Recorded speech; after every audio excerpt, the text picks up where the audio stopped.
Welcome to the Story Lab. I hope you enjoy this story. Let's begin. The hustle and bustle of JFK Airport faded into a dull hum as I settled into the plush leather seat of the VIP lounge. A steaming cup of coffee sat untouched before me, its aroma a stark contrast to the bitter taste in my mouth. I glanced at my watch, still 2 hours until my flight to California. 2 hours until I took the final step in selling off Morgan Manufacturing, the family business that had been both my greatest achievement and my heaviest burden. Mr. Morgan? A young attendant approached, tablet in hand. Is there anything else I can get for you? I waved her off with a forced smile. No, thank you. I'm fine. Fine. What a loaded word. On paper, Samuel Morgan was more than fine. Highly successful businessman, multimillionaire, loving family man. But sitting here, surrounded by the trappings of success, I felt anything but fine. My phone buzzed. Another email from the board, no doubt chomping at the bit for updates on the sale. I ignored it, instead pulling up a photo of Camila and the girls. Harper and Lily's smiling faces stared back at me, a reminder of everything I'd sacrificed to get here. Quite the family you've got there, a voice beside me commented. I looked up to see an older gentleman taking a seat nearby. Thanks, I replied, pocketing the phone. They're my world. The man nodded sagely. Work often takes us away from what matters most, doesn't it? I'm Arthur, by the way. Sam, I offered, shaking his hand. And you're not wrong about work. Sometimes I wonder if it's all worth it. Arthur chuckled. A loaded question if I ever heard one. Care to unpack that a bit? I hesitated, but something about the man's kind eyes made me want to open up. I'm on my way to California to finalize the sale of my company. It's been in my family for generations, but the pressure, it's suffocating. Meeting quotas, appeasing shareholders, always chasing that next big deal. Sounds like quite the weight on your shoulders, Arthur observed. I sighed, running a hand through my hair. You have no idea. Don't get me wrong. I'm grateful for our success. But lately, I can't shake this feeling that I've lost sight of what really matters. And what might that be? Arthur prodded gently. Time, I replied without hesitation. Time with my wife, watching my girls grow up. I've missed so many moments, Arthur. Recitals, games, family dinners, all because I was too busy chasing the next big thing. Arthur nodded thoughtfully. It's a common struggle in our line of work. The eternal balancing act between ambition and family. How do you manage it? I asked, genuinely curious. He smiled wryly. Not always well, I'm afraid. But I've learned that it's never too late to shift your priorities. The question is, what do you truly want, Sam? I stared into my coffee, mulling over his words. Honestly, I want to feel fulfilled. Not just successful, but happy, content. And does selling your company bring you closer to that goal? I opened my mouth to respond, then closed it again. The truth was, I wasn't sure. The sale would certainly alleviate the immediate pressure, but would it fill the void I'd been feeling? Before I could formulate an answer, a voice crackled over the intercom. Now boarding, first-class passengers for Flight 372 to Los Angeles. Arthur stood, gathering his belongings. Well, Sam, it seems our time is up. But perhaps this conversation has given you something to ponder during your flight. I nodded, shaking his hand once more. It certainly has. Thank you, Arthur. As I watched him walk away, I couldn't shake the feeling that this chance encounter had stirred something within me. With a deep breath, I gathered my own things and headed for the gate, Arthur's question echoing in my mind. What did I truly want? Little did I know. The universe was about to throw me a curveball that would force me to confront that very question head-on. I strode towards the gate, briefcase in hand, and a facade of confidence masking my inner turmoil. The first-class line was mercifully short, and I approached the counter with practiced ease. Good afternoon, Mr. Morgan. The gate agent greeted me with a plasticky smile. May I see your boarding pass? I handed it over, already envisioning myself settling into the spacious first-class seat, maybe even managing to get some work done before landing. The agent's brow furrowed as she tapped away at her computer. I'm terribly sorry, Mr. Morgan, but it appears there's been an issue with your seat assignment. Excuse me? I leaned in, certain I'd misheard. She cleared her throat nervously. It seems your seat has been double booked.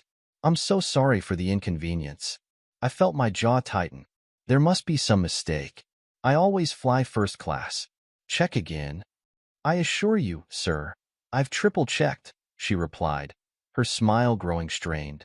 Unfortunately, all other first-class seats are occupied. We do have a seat available in coach, if you'd still like to make this flight. The words hit me like a slap in the face. Coach? Me? I hadn't flown anything but first class in years. This is unacceptable, I snapped, aware of the growing line behind me.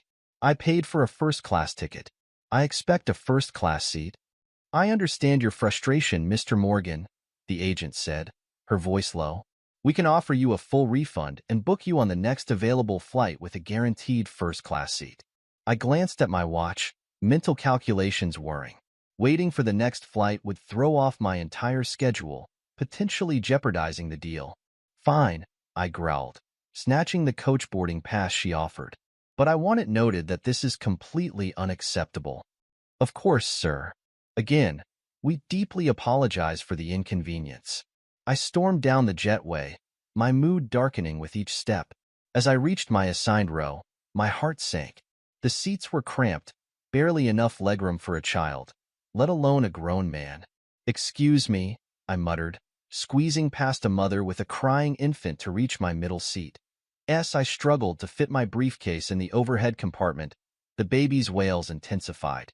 I gritted my teeth, fighting the urge to snap at the mother. First time flying with a little one? The man in the aisle seat asked her sympathetically. She nodded, looking frazzled. I'm so sorry about the noise. I don't know what's wrong with her. No worries, the man replied with a kind smile. My wife and I have 3 of our own. Here, let me show you a trick that always worked for us. I watched in disbelief as the stranger gently took the baby, demonstrating a rocking technique that almost immediately quieted her cries. Oh my goodness, thank you, the mother exclaimed, relief evident in her voice. Happy to help, the man replied, handing the now calm infant back to her mother. I squeezed into my seat, feeling a twinge of shame at my own irritation.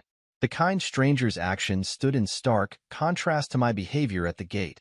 As the flight attendants began their safety demonstration, I found my mind wandering. This whole situation, the double booking, being crammed into coach, it was like the universe was conspiring to throw me off balance. I thought back to my conversation with Arthur in the lounge.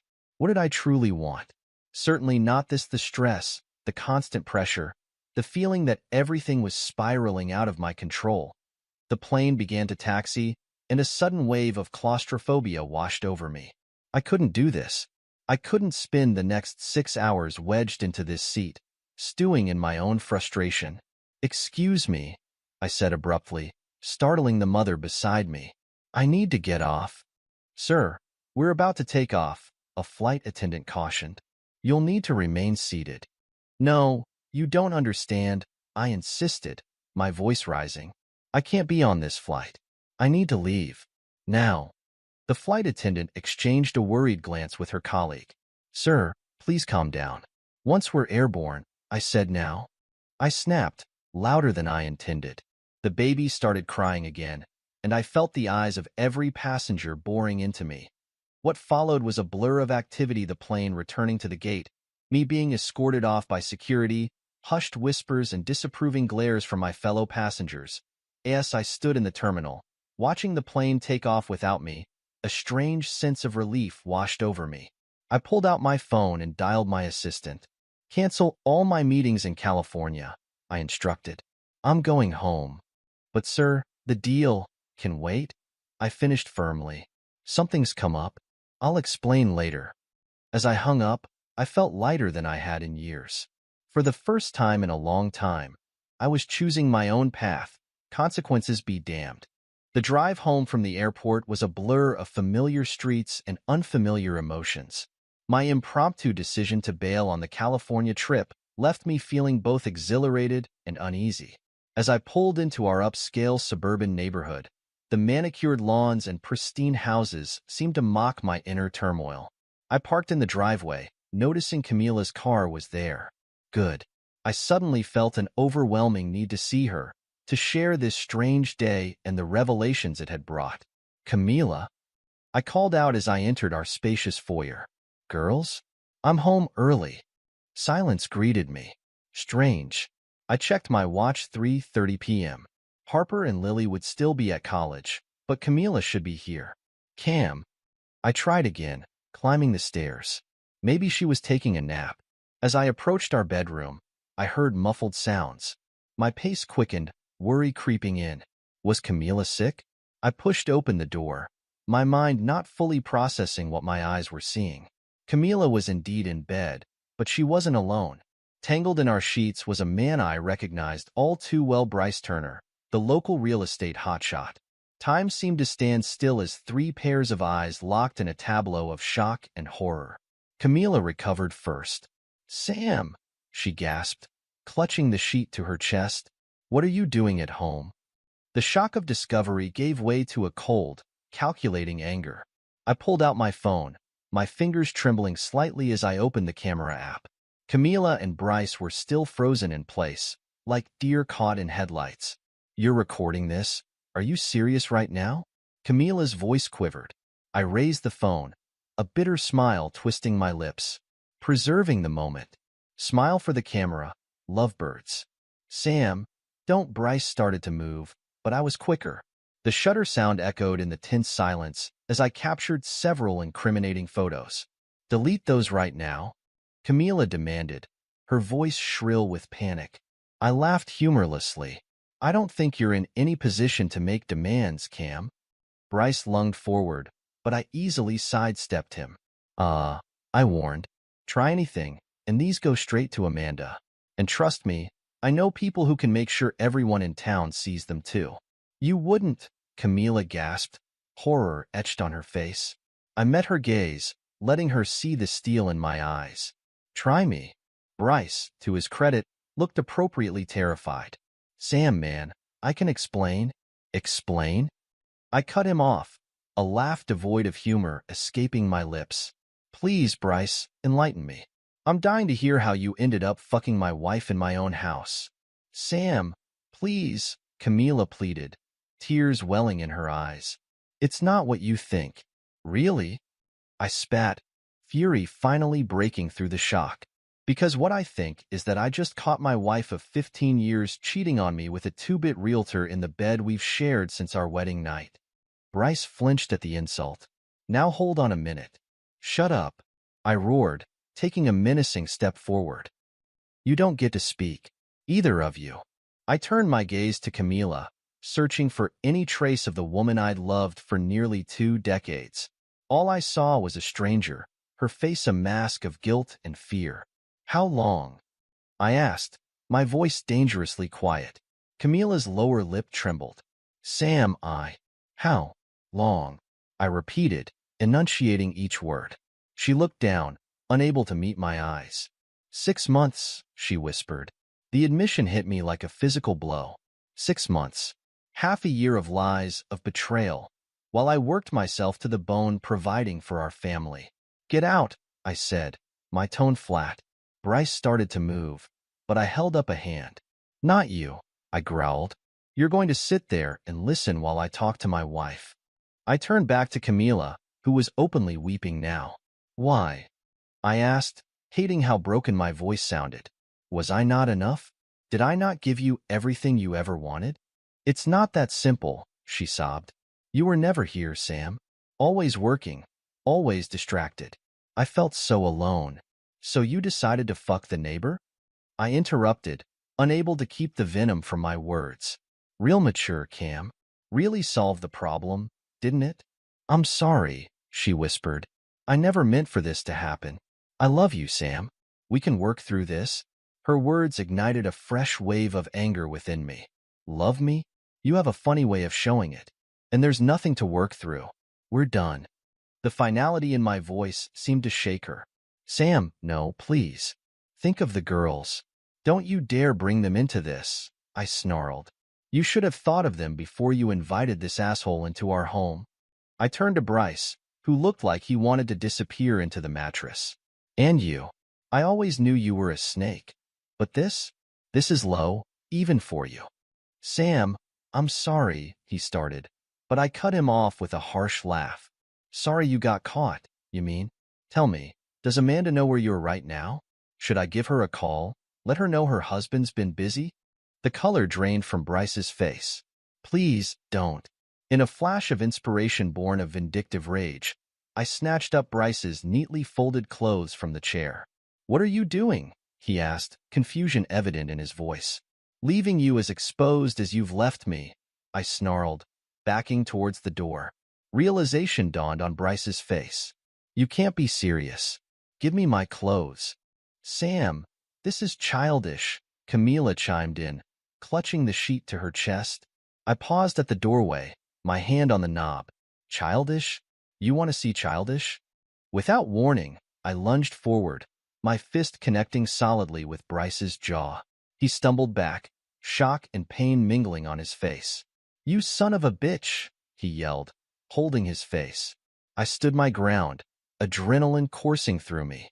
That's for fucking my wife. Want another? Bryce's eyes darted between me and the door, clearly weighing his options. Camila burst into tears, the reality of the situation finally sinking in. Sam, please, she sobbed. Let's just talk about this. I turned to her, my voice ice cold. There's nothing to talk about. We're done. With that, I stormed out of the room, Bryce's clothes still clutched in my hand. The sound of their panicked voices faded as I descended the stairs, my mind racing with plans for revenge. I paced the living room, Bryce's clothes wadded up in my hands. Upstairs, I could hear the frantic sounds of Camila and Bryce scrambling to dress. A grim satisfaction settled over me as I imagined their panic. Footsteps on the stairs. I turned to see Camila, hastily dressed and tear-stained, Bryce trailing behind her in his underwear. Sam, Camila started, her voice pleading, we need to talk about this. I held up a hand, silencing her. No, what we need is for you both to get the hell out of my house. Bryce stepped forward, hands raised placatingly. Come on, man. This isn't— Shut up, I snapped, rounding on him. You don't get to speak. In fact, you don't get to do anything except leave. Now. Sam, please, Camila begged, reaching for me. I jerked away from her touch. It was a mistake, a moment of weakness. I love you. I laughed bitterly. Love me? Is that what you call fucking another man in our bed? It's not that simple, she protested weakly. Actually, it is, I countered. You made your choice. Now you can both live with it. Get out. Bryce cleared his throat awkwardly. Can I have my clothes back? I looked at the bundle in my hands, then back at Bryce's pathetic, half-naked form. Without a word, I strode to the front door and flung it open. Sam, what are you? Bryce started. But his words were cut short as I hurled his clothes out onto the front lawn. There's your clothes, I growled. Now get the fuck out before I throw you out too. Bryce hesitated, looking between me and the scattered garments on the grass. You can't be serious. Try me, I challenged, taking a menacing step forward. That was all it took. Bryce bolted, dignity forgotten, as he scurried across the lawn in his underwear, frantically gathering his clothes. I turned back to Camila, who stood frozen in shock. Your turn. Sam, please, she whispered, fresh tears spilling down her cheeks. Don't do this. Think of the girls. We can work through this. For a moment, I faltered. The thought of Harper and Lily, of tearing apart their world, made my chest ache. But then the image of Camila and Bryce in our bed flashed through my mind, stealing my resolve. You should have thought of them before you invited that scumbag into our home, I said coldly. Now go. I'll explain to the girls myself. You can't just kick me out. Camila protested, a hint of anger finally breaking through her tears. This is my home too. Not anymore, I replied, my voice devoid of emotion. I want you gone by the time I get back. Take what you need for tonight. We'll figure out the rest later. And where am I supposed to go? She demanded. I shrugged, already turning away. Not my problem. Maybe your boyfriend has a spare room. As I walked out the door, leaving Camila standing shell-shocked in our once-shared home, I pulled out my phone. There were calls to make, plans to set in motion. My life had been shattered, but from the wreckage, I'd build something new, something stronger. The law office of Bennett and Associates exuded an air of quiet power. I sat across from Olivia Bennett, her reputation for ruthlessness evident in the sharp set of her shoulders and the steel in her eyes. "So, Mr. Morgan," Olivia began, folding her hands on the polished desk, "walk me through what happened." I took a deep breath, the events of the past 24 hours still raw. "I caught my wife in bed with another man. Our neighbor, actually." Olivia's eyebrow arched slightly, but her voice remained professional. "I see. And you're certain you want to proceed with divorce?" "Absolutely," I replied without hesitation. "There's no coming back from this." She nodded, reaching for a legal pad. "All right then, let's discuss your options. Given the circumstances, we have a strong case for at-fault divorce on grounds of adultery." "What does that mean for me? For the girls?" I asked, leaning forward. Olivia's pen scratched across the paper as she spoke. "It could work in your favor regarding asset division and potentially custody arrangements. Do you have evidence of the affair?" A grim smile tugged at my lips. "Photos and video. Caught them in the act." "Excellent," Olivia said, a predatory gleam in her eye. "That will be invaluable. Now, tell me about your financial situation. Joint accounts? Separate assets?" For the next hour, we dove into the nitty-gritty details of my soon-to-be dismantled marriage. With each question, each strategic consideration, I felt a weight lifting. This was action. This was control. As our meeting wound down, Olivia fixed me with a serious look. "Mr. Morgan, I want you to understand something. This process won't be easy. It will likely get messy, especially with children involved. Are you prepared for that?" I met her gaze steadily. "I'm prepared to do whatever it takes to protect myself and my daughters." She nodded approvingly. "Good. That's the attitude you'll need. Now, have you spoken to your children about the situation yet?" The question hit me like a punch to the gut. "No," I admitted. I'm not sure how." Olivia's expression softened slightly. "It won't be easy, but it's crucial that they hear it from you first. Be honest, but age-appropriate. Reassure them that both parents still love them, even if you can't be together anymore." I nodded, my throat tight. "I'll talk to them tonight." "Good," Olivia said, standing to signal the end of our meeting. "I'll start drawing up the paperwork. In the meantime, document everything. Any interactions with your wife, any expenses, anything that could be relevant." As I left the office, my mind was already racing with how to break the news to Harper and Lily. The hardest conversation of my life awaited me at home. The house was quiet when I returned, Camila's absence a palpable void. I found the girls in the living room, Harper scrolling through her phone while Lily worked on homework. "Hey, Dad," Harper said, glancing up. "You're home early. Everything okay?" I took a deep breath, steeling myself. "Girls, can you put that away for a minute? We need to talk." Something in my tone must have alerted them. Lily set down her pencil, worry creasing her young face. "What's wrong, Dad?" I sat down heavily in the armchair, facing my daughters. "How do you tell your children their world is about to be turned upside down?" "There's no easy way to say this," I began, my voice rough with emotion. "Your mother and we're getting a divorce." The silence that followed was deafening. Harper's phone slipped from her fingers, clattering to the floor. Lily's eyes widened, filling with tears. "What? Why?" Harper demanded, shock giving way to anger. "Is this because of your work? I thought things were getting better."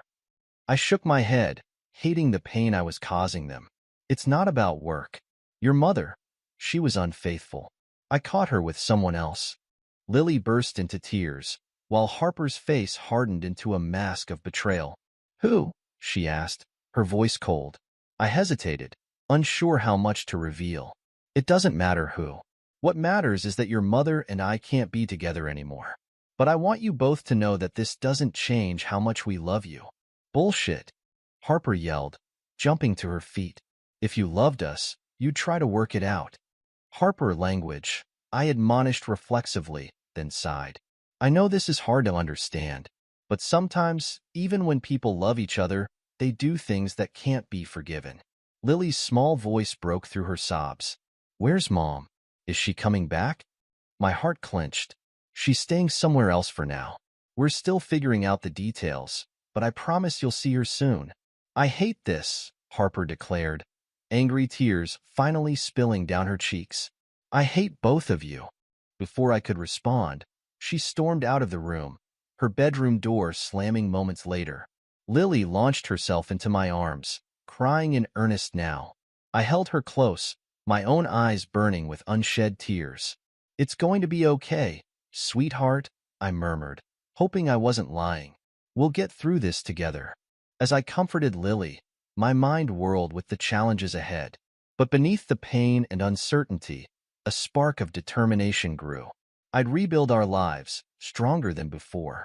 For my girls, and for myself. The road ahead would be tough, but I was ready to fight. Camila had made her choice. Now it was time to make mine.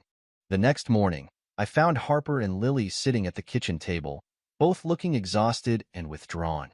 I took a deep breath, steeling myself for another difficult conversation. Girls, can we talk? Harper glared at me over her cereal. What's left to say? I sat down, facing them both. A lot, actually. I know yesterday was a shock, but I want to be honest with you about what happens next. Lily looked up, her eyes red-rimmed.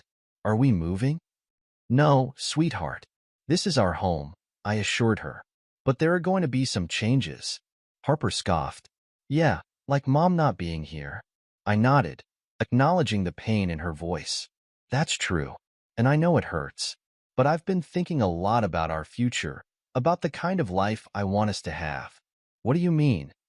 Lily asked. I leaned forward, trying to inject some enthusiasm into my voice.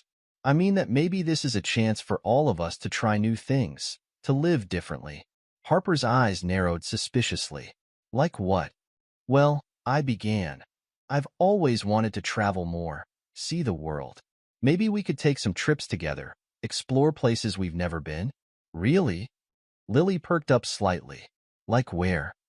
I smiled, encouraged by her interest. Anywhere you want. Paris, Tokyo, the Great Barrier Reef. The world's our oyster. That sounds expensive, Harper muttered. Money isn't the issue, I assured her. What matters is that we start living, really living, instead of just going through the motions. Lily's eyes widened. Could I learn to scuba dive? Absolutely, I nodded. And Harper, maybe you'd like to try that photography course you've been talking about? Harper's hard expression softened slightly. You remembered that? Of course I did, I said gently. I know I've been distracted with work, but that's going to change. I want us to do things together, to find new interests. What about your job? Lily asked. I took a deep breath. I'm thinking about scaling back, maybe even selling the company. It's time to focus on what really matters. Harper's jaw dropped. Seriously? But you've worked so hard. Some things are more important than work, I said firmly. Like family. Like being happy. A tentative smile crept onto Lily's face. Could we get a dog? I laughed, feeling a weight lift from my chest. We can definitely discuss it. What do you think, Harper?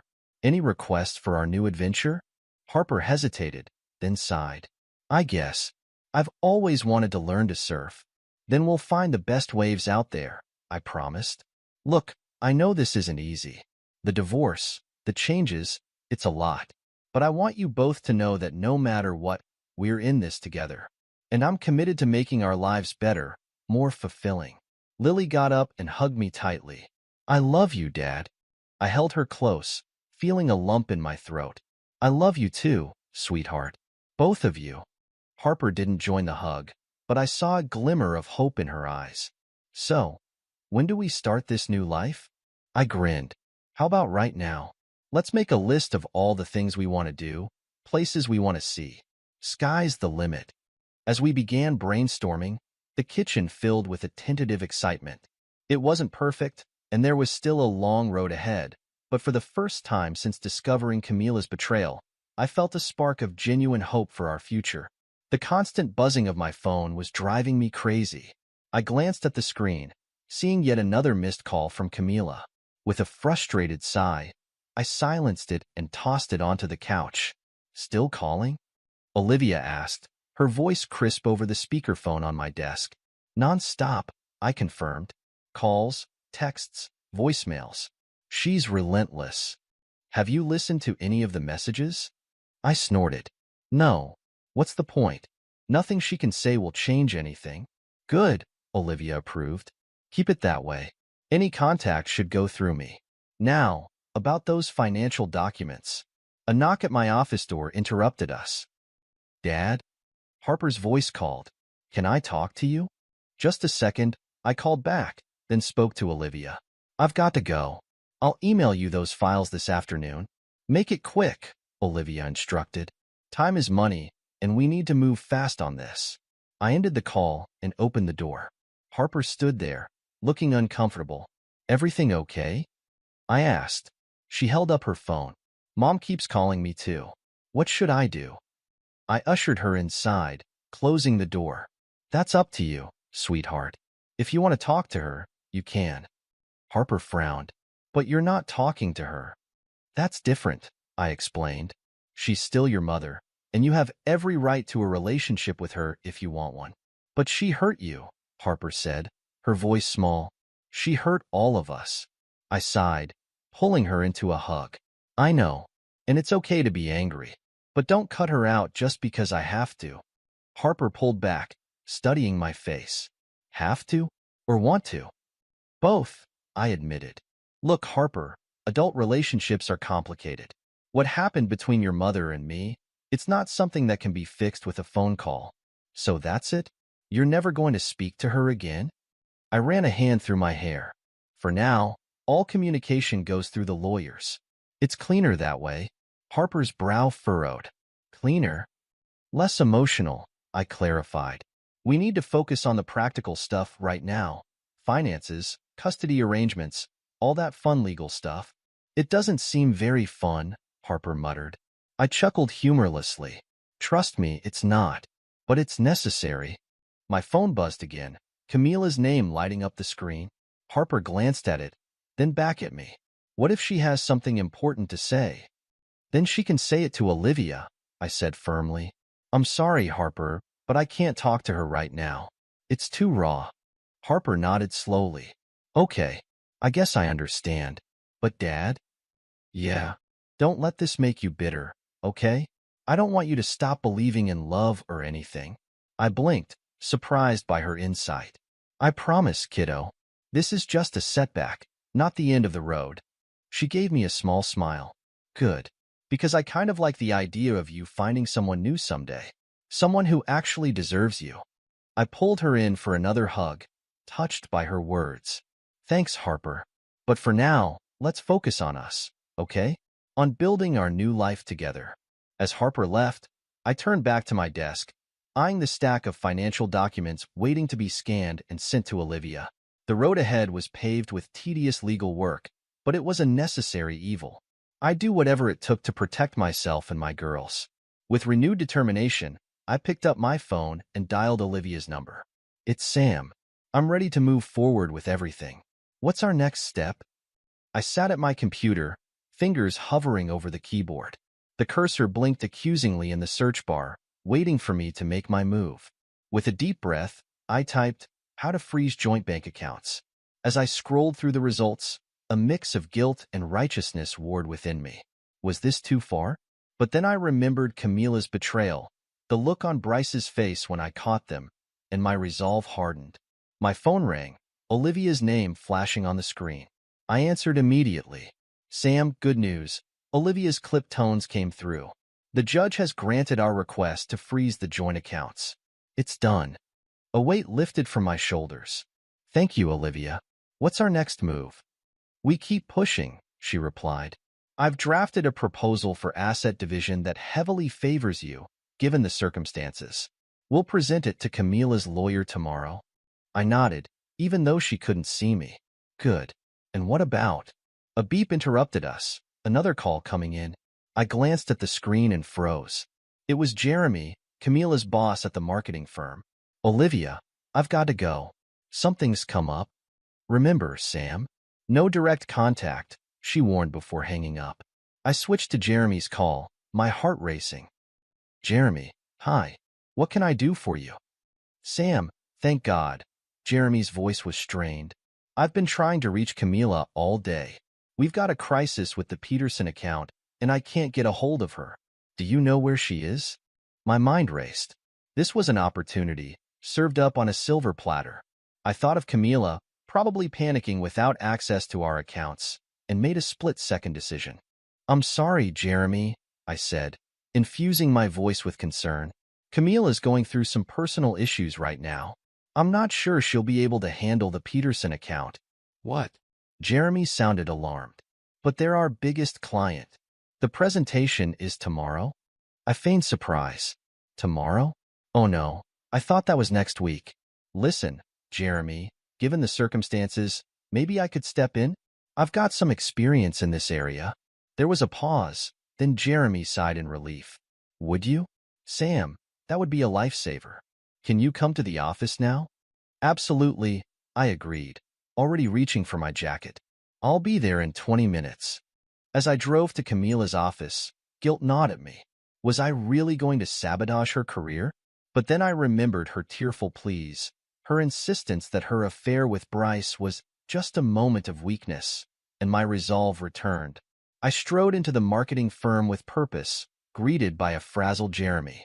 Sam, thank God, he said, ushering me into a conference room.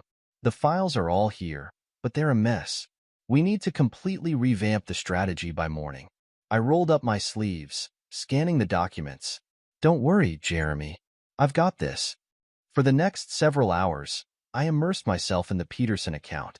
But instead of salvaging Camila's work, I subtly undermined it. A changed number here, a shifted focus there. Nothing obvious, but enough to ensure the presentation would fail spectacularly. As dawn broke, I handed Jeremy a polished but poisoned proposal. Here you go. I think this will knock their socks off. Jeremy looked at me with gratitude. Sam, I don't know how to thank you. You're a lifesaver. I smiled, ignoring the twinge of guilt. Happy to help. Good luck with the presentation. As I drove home, exhausted but wired, my phone buzzed with a text from Camila. Sam, please. I can't access any of our accounts. I need money for groceries. Can we talk? I deleted the message without replying. Let her feel the consequences of her actions. This was just the beginning. Back home, I found Harper in the kitchen, eyeing me suspiciously. Where were you all night? I poured myself a much-needed coffee. Had to help out with a work emergency. Mom's work? Harper pressed. I met her gaze steadily. Yes, there was a problem with one of her accounts. Harper's eyes narrowed. And you helped? Why? Because it was the right thing to do, I lied smoothly. Despite everything, I don't want to see your mother's career implode. Harper studied me for a long moment, then nodded. Okay, I'm glad you're being the bigger person. As she left for school, I sank into a chair, the weight of my actions settling over me. I crossed a line, no doubt. But as I thought of Camila's betrayal, of the pain she'd caused our family, I couldn't bring myself to regret it. This was war, and I intended to win. The dim lights of O'Malley's bar did little to mask the tension in the air. I nursed my whiskey, trying to unwind after another long day of meetings and legal battles. The divorce was nearly finalized, but the emotional toll lingered. A familiar voice cut through the ambient chatter, sending a jolt of anger through me. I turned to see Bryce Turner at the bar, laughing with a group of friends as if he hadn't destroyed my family. Well, Bryce sneered, noticing me. If it isn't the cuckold himself. I gripped my glass tighter, willing myself to stay calm. Walk away, Bryce. You don't want this fight. He swaggered over, alcohol fueling his bravado. Oh, I think I do. How's Camila, by the way? Still begging you to take her back? The mention of Camila's name snapped something inside me. I stood, facing him squarely. You really want to do this here? Bryce grinned, his eyes glassy. What are you gonna do, Sam? Cry about it? Without warning, my fist connected with his jaw. Bryce stumbled back, shock quickly replaced by rage. He lunged at me, and suddenly we were grappling. Months of pent-up anger exploding in a flurry of punches. You ruined everything. I shouted, landing another blow. Bryce spat blood. His lips split. She was lonely. You were never there. We crashed into a table, sending glasses shattering to the floor. Patrons scattered, giving us a wide berth. That's enough. The bartender's voice boomed. Take it outside or I'm calling the cops. Breathing heavily, I stepped back. Bryce glared at me, his eye already swelling shut. This isn't over, he growled. I straightened my shirt, oddly calm despite the adrenaline coursing through me. Actually, it is. But thanks for the workout.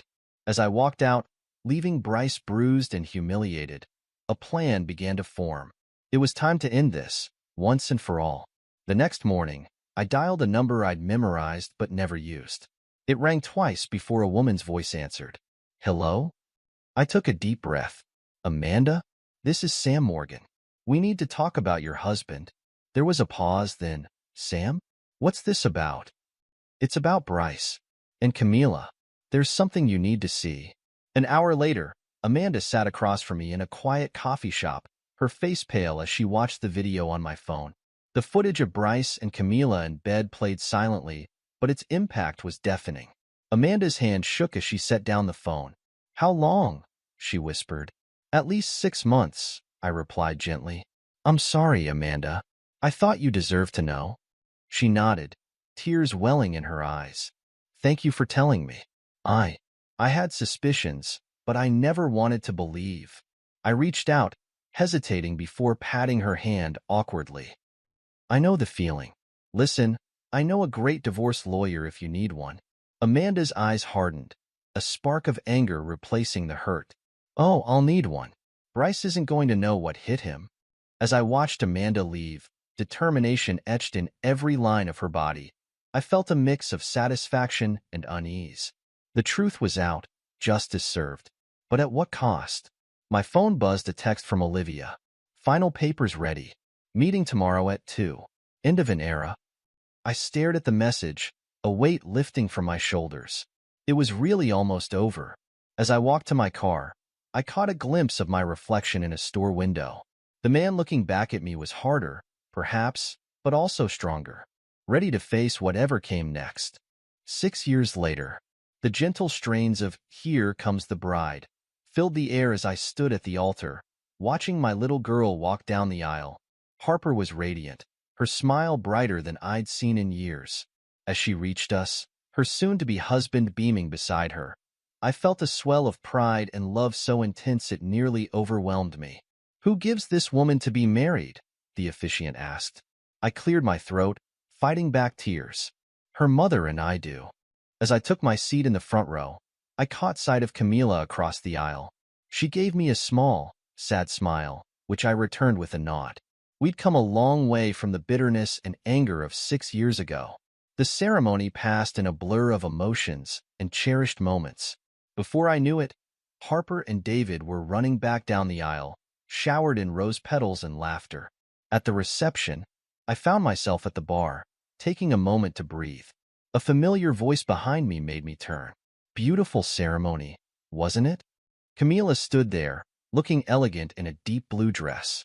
I nodded, raising my glass slightly. Harper outdid herself. You did a great job helping with the planning. She smiled, a hint of her old warmth shining through.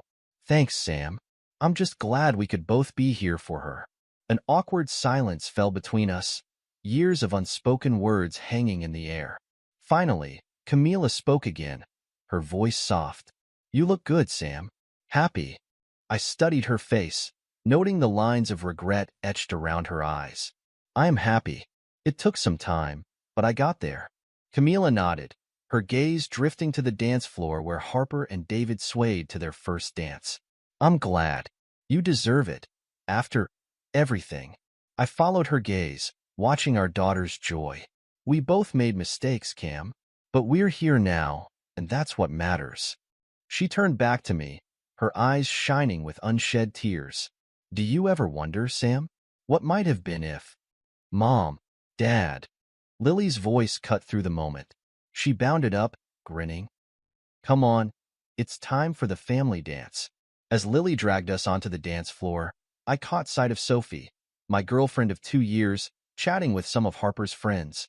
She caught my eye and blew me a kiss, her smile warming me from across the room. The DJ's voice rang out. "All right, let's get all the family members out here for a special dance." I found myself sandwiched between Lily and Harper, Camila on Harper's other side. As we swayed awkwardly to the music, I marveled at how far we'd come. The pain of betrayal had faded, replaced by a bittersweet acceptance of our new reality.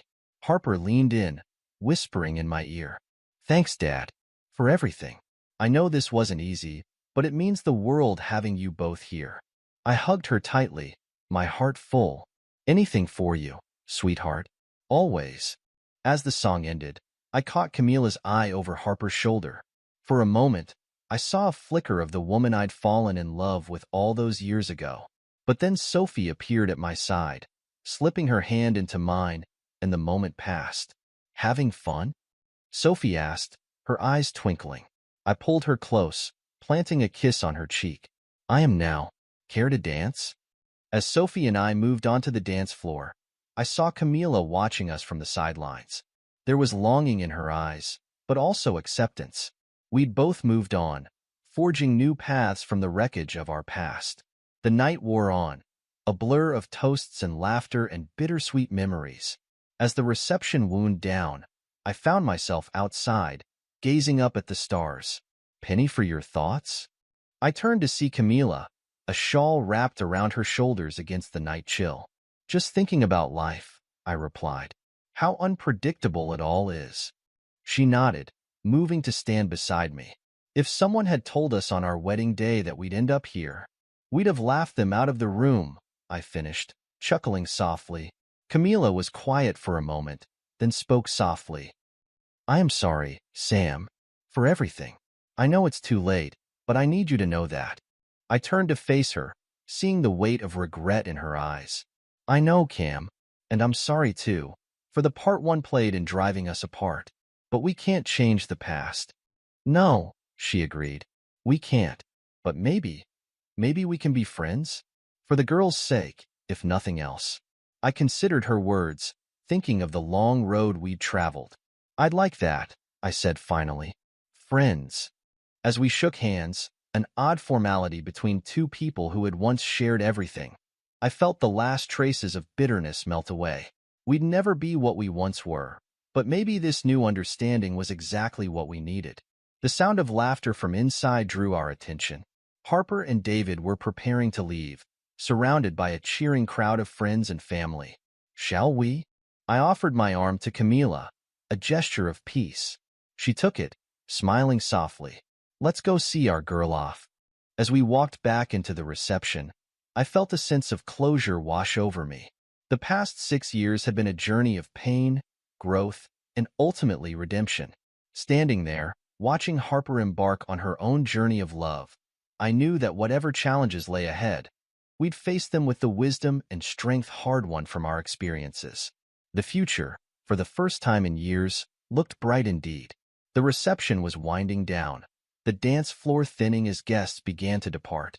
I stood near the edge, Sophie's hand warm in mine, as we watched the remaining couple sway to a slow ballad. "Want to dance?" Sophie asked, her eyes sparkling with the reflection of twinkling lights. I smiled, pulling her close. "Always." As we moved to the music, I caught sight of Camila sitting alone at a table, her gaze fixed on us. The longing in her eyes was unmistakable, a poignant reminder of all that had passed between us. Sophie followed my gaze, her voice gentle. "It must be hard for her, seeing you with someone else." I sighed, torn between compassion and lingering resentment. "I suppose it is, but we've both made our choices. Do you ever regret it?" Sophie asked, her tone careful. "Ending things with her?" I thought for a moment, my eyes drifting back to Camila. "No," I said finally. "It hurt, more than I can express. But it led me here, to this moment, to you." Sophie's smile was radiant as she leaned in for a kiss. As our lips met, I felt a surge of gratitude for this second chance at happiness. When we parted, I noticed Camila had left her seat. I scanned the room, finally spotting her on the terrace, alone in the moonlight. "I should go check on her," I murmured. Sophie nodded, understanding in her eyes. Of course. I'll go see if Lily needs help with the gift table. As I approached Camila, the weight of our shared history settled over me like a familiar blanket. She turned at the sound of my footsteps, quickly wiping away a tear. Cam, you okay? She attempted a smile, but it didn't reach her eyes. Just being silly. Weddings always make me emotional. I leaned against the railing beside her, our shoulders almost touching. It's been quite a day. Camila nodded, her gaze distant. Seeing you with Sophie, you look happy, Sam. Truly happy. I am, I confirmed gently. She turned to me, her eyes shining with unshed tears. I'm glad. You deserve it, after everything I put you through. The admission hung between us, heavy with regret and unspoken apologies. Cam, I began, but she held up a hand. Please, let me say this. I know it's too late, and I know you've moved on, but I need you to know how sorry I am. For the affair, for hurting you and the girls. If I could go back? I shook my head, cutting her off. We can't go back, Cam. What's done is done. She nodded, a tear finally escaping to trail down her cheek. I know, but watching you tonight, seeing how happy you are with Sophie, I realized what I threw away, what I lost. I stood there, unsure how to respond. Part of me wanted to comfort her, to ease the pain etched across her face. But another part, the part still scarred by betrayal, held back. We both made mistakes, I said finally, but we've both grown from them too. You'll find happiness again, Cam. I believe that. She smiled sadly, shaking her head. Maybe, but it won't be the same. It won't be you. The moment stretched between us, filled with the ghosts of our shared past and the reality of our separate futures.